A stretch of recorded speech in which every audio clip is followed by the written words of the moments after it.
சோமா ஸ்கந்தரூப காருண்ய சித்தைதம் சோமானந்த பஜே சர்வீஸ்வர கர்த்தாய வர்த்தனம் உடலார்ப்பண மந்திர தேவம் ராசி பிரதயானந்த மந்திர சந்திரபவிந்து சோமா கிருதயானந்த பவித்ர சஞ்சாரக ரூப மந்திர பத்மபூஷணம் பத்மார்த்த தேவ விஸ்மயாஷ்டாய மந்திர ஸ்வரூப சஞ்சாரகம் சோமானந்த சந்திர சர்வ சக்தி சித்தைத ரூப சத்துதேவஸ்தியாய மந்திர ரூபே பிரைநாத ரூப வர்த்தன பிங்களயாம் பிங்களயாத்யாய மந்திர சக்தி சித்தைத பரமாத்ம ரூப சிகயாய சத்ய அலங்கார ரூப மந்திர தேவோ பௌம பிரகாச வர்த்தஸ்யாய சந்திர தேவாய நமஸ்துதாய நமவோம் கடக தேவ வர்த்தஸ்யாய சுரூப சஞ்சாரகம் சந்திராய நமஸ்துப்யம் நமஸ்துப்யம்.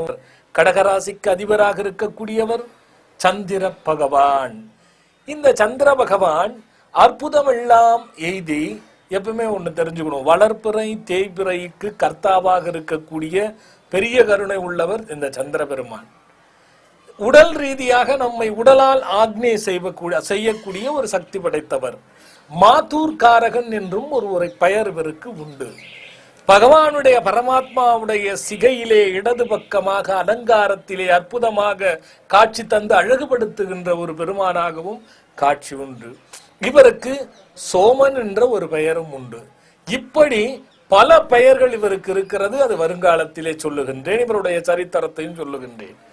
இப்போ இந்த நிகழ்ச்சியில கடக ராசிக்காரர்களுக்கு சந்திரனாக இருக்கக்கூடிய அந்த கிரகத்தினுடைய அதிபதியாக வீற்றிருக்கக்கூடியவர் பெருமாள் சுவாமிகள். அதாவது வைஷ்ணவ ரூப காருண்ய சித்தைத்தம் சந்திர அனுகிரகாக தேவஸ்தியாய மந்திர ரூபே. அந்த வைகுந்த வாசனாக இருக்கப்படுகின்ற திருப்பதி வெங்கடாச்சலபதி தான் இந்த சந்திர பெருமானுக்கு அதிபதியாக இருக்கக்கூடியவர். இப்போ இந்த சந்திர பகவான் கிரகத்திலே மாதுர்காரன் என்றும் ராசி உடல்காரன் என்றும் வரையறுக்கப்பட்டிருக்கும்.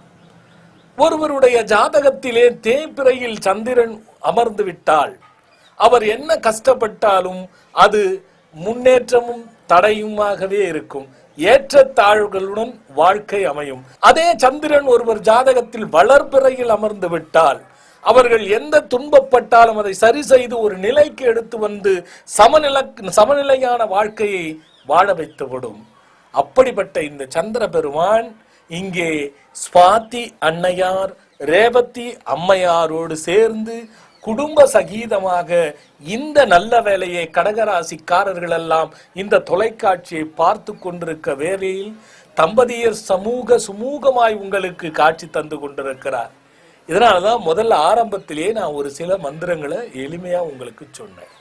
இப்ப பாருங்க, ஒருவருக்கு பிராணாயாமம், அதாவது இந்த உடலிலே உயிர் ஜனித்து உயிர் நிலையாக இருந்து இந்த உடலை பாதுகாத்து கொண்டு இருக்கிறது. ஆக இந்த உயிருக்குள்ளேயும் சந்திரன் அடங்குகின்றான், இந்த உடலுக்குள்ளேயும் சந்திரன் அடங்குகின்றான். உயிருக்குள் அடங்குவது என்ன என்றால், வாசி இல்லை என்றால் யோசிக்கும் மாத்திரத்தில் இந்த உடல் சடலமாக மாறிவிடும். இந்த வாசி என்பது மூச்சு. இந்த மூச்சு பிராணாயாமம் என்று சொல்லப்படுகிறது. ஆக இதை என்ன சொல்வார்கள்? சூரிய கலை, சந்திர கலை என்று சொல்லுவார்கள். சந்திரக்கலை நின்று விட்டாலும் அந்த உடல் முழு உடல் அல்ல, சூரிய கலை நின்று விட்டாலும் அந்த உடல் முழு உடல் அல்ல. ஆக பிராணாயாமத்தினுடைய சுழற்சி வடகலை என்றும் சொல்வார்கள், சுழிமுனை என்று எத்தனையோ பெயர்கள் உண்டு.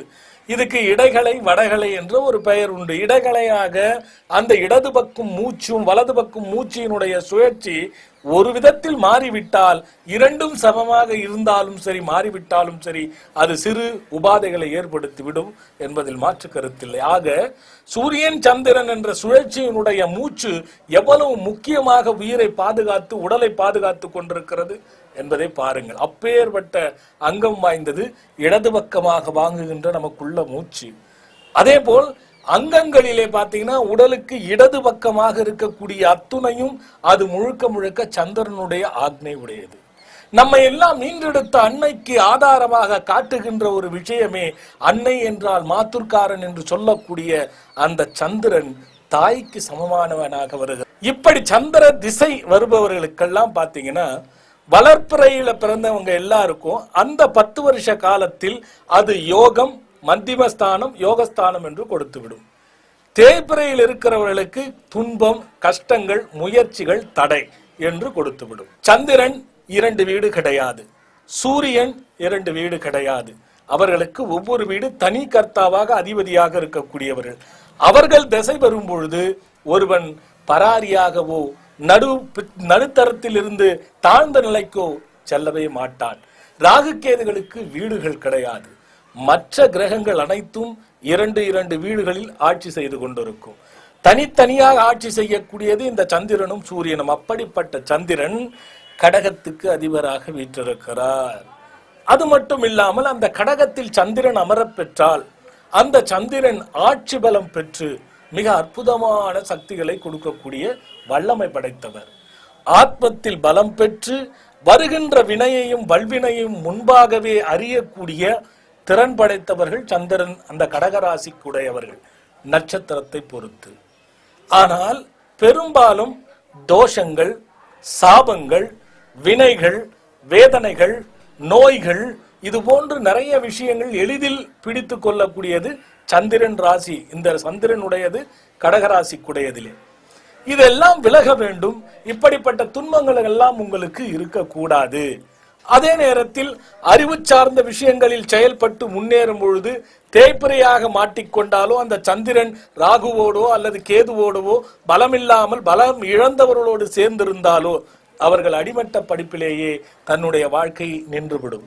அப்படிப்பட்டவர்கள் உழைக்க வேண்டும் என்று, வாழ்க்கையில் முன்னேற வேண்டும் என்று நினைத்தாலும் கூட அவர்களால் முன்னேற முடியாது. அது மிகவும் கடினத்தில் கொண்டு போய் சேர்த்துவிடும். யாருக்கெல்லாம் கடகராசி இருக்கிறதோ, யாருக்கெல்லாம் நான் சொன்ன காரண காரியங்கள் பொருந்தி இருக்கிறதோ, இதில் பொருந்தாமல் கூட இருக்கலாம். உடனே இதெல்லாம் இல்லையே எனக்கு நிறைய பேர் சொல்லுவாங்க. நான் சொன்னது போல் ஜாதக திறனாய்வில் சந்திரன் எப்படியெல்லாம் இருக்கிறார் என்பதை பொறுத்து.